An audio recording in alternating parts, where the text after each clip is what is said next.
guys, welcome back to my channel. My name is Maddie and today I'm going to be giving you my June wrap up. I read a total of 7 books in the month of June and I'm just going to get straight on into them. First, I read Fantastic Beasts and Where to Find Them by Newt Scamander or J.K. Rowling, and I really enjoyed this. If you are unaware, this is a book filled with different magical creatures in the Harry Potter universe. I knew I was familiar with quite a few of them, but it was also interesting to learn about other creatures that I hadn't heard of that weren't in the movies. This book doesn't have any plot or anything like that. It's just listing out the different magical creatures and talking about them, but I still did enjoy it and I'm glad that I read it. Next, I read The Princess Bride by William Goldman. I have never been obsessed with this movie, but I have seen it quite a few times and I do really enjoy it, especially now that I'm older. I can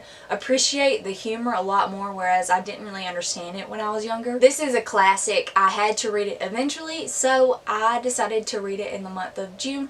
I really enjoyed it, and honestly, I was really surprised by the differences between the book and the movie. I feel like there was definitely a lot more content in the movie than in the book, but that's kind of understandable because the book is pretty short to begin with. But I will say I like the additions and the changes that they made for the movie more than the book, but the book was still really good. It still had the same sense of humor. It was just lacking the content that I wanted that I'd seen in the movie multiple times. Next, I read The Raft by S.A. Bodine, and this is a YA survival story about a girl who is on a plane and no one knows she is there, and the plane crashes in the middle of the ocean and she has to survive on a life raft with the co-pilot. The two of them are the only ones that survived the crash. This book is not a masterpiece. I will say that up front, but I did like it.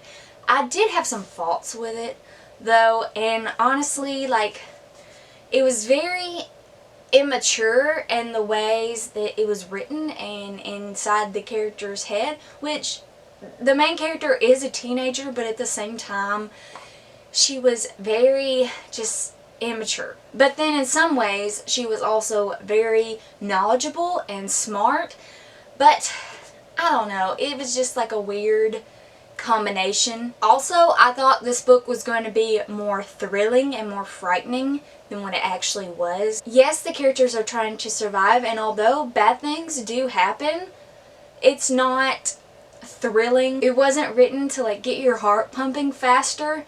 It was just laid out there this is what happens, and it was so scary, and then it flips to the next scene. You know, it wasn't actually scary.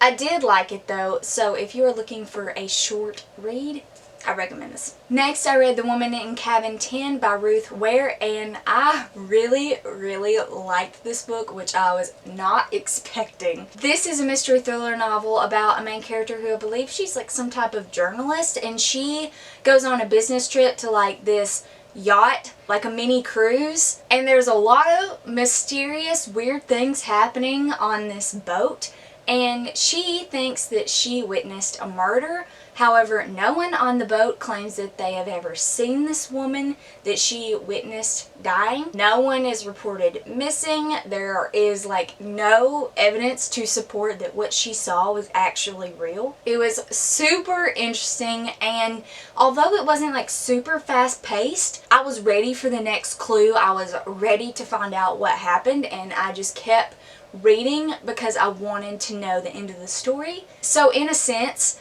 although it was slow, it wasn't too slow in my opinion. It still gripped me and it still left me wanting more with each chapter. I really enjoyed this one, so if you are looking for a mystery thriller novel, and this is the adult genre by the way, I really loved it. I highly recommend this one. Next, I read November 9 by Colleen Hoover, and this is a new adult contemporary romance. And up front, I will say this book is very controversial. Many people have a problem with this book because there are tons of problematic themes throughout this book, throughout this romance. There are definitely some problematic things with the relationship, like possessiveness, consent, all different kinds of stuff. But with that being said, I am a person who can enjoy stories regardless if they're problematic or not. I can recognize the faults in the story while still enjoying it for what it is, and this is one of those times. I loved this book. It was so good. It had so many twists and turns, so many like mini cliffhangers that was like so shocking. Like it felt like my heart just dropped. It was so good. This is a story about these two young adults who meet in this restaurant, and they kind of have like a meet cute, so to speak. They have this like instant connection, but the female character is moving across the country the next day, so they decide to go their separate ways, but every year on the same day they will meet up and spend the day together, and then they will go their separate ways again. So every year on November 9th they meet up, so it goes throughout like 5 years of their lives every day on November 9th. Plus it also gives like some backstory, and there's a lot of character development. I really liked this book. So if you are someone who can look past problematic themes, I definitely highly recommend this romance story. But if you are someone who cannot stand problematic books, this is definitely not the book for you. Next, I read Seraphina by Rachel Hartman, and this is a YA dragon fantasy story. I really like this one as well. In this world, there are the humans and the dragon species, and in current times they have a treaty that keeps everyone in line, keeps everyone in check. But in the past they were very much enemies, and they had multiple wars and things like that. So even though they now have a treaty, there definitely is still a lot of hostility between the two species. And this story follows a teenage girl who, although she has believed her whole life that she is a human, turns out that she is actually half human, half dragon, which is completely unheard of in this world. So she has to hide her dragon nature. However, keeping her dragon identity a secret is very challenging when the main character is a musical prodigy, and she actually lives at the palace with the royal family. This is not a mind-blowing book by any means, but I did really enjoy it. So if you're looking for a new fantasy, especially a new dragon book, I definitely recommend this one. And lastly, I read One Paris Summer by Denise Grover Swank.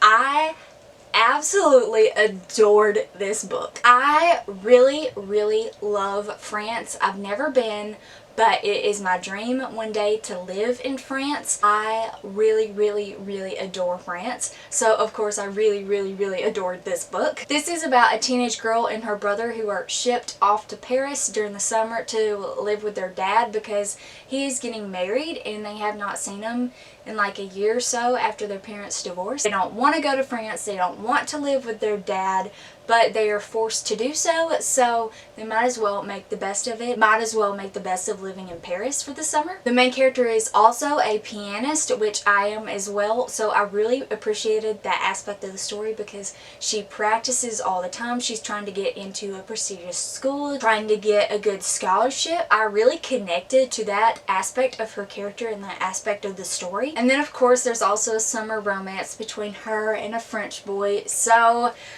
it was cute. I understand that this book may not be for everybody, but it was like the perfect combination of things that I love. I am so happy I decided to give this book a chance because I thought it was going to be super cheesy. I thought I wasn't really going to like it, but I was very pleasantly surprised. I love this book. Alright, those are the 7 books that I read in the month of June. If you like this video, please give it a thumbs up and subscribe to my channel. If you want to see more bookish content by me, let me know in the comments down below if you have read any of these books and what your thoughts are on them. I hope you all have a wonderful day, and I will see you in my next video. Bye.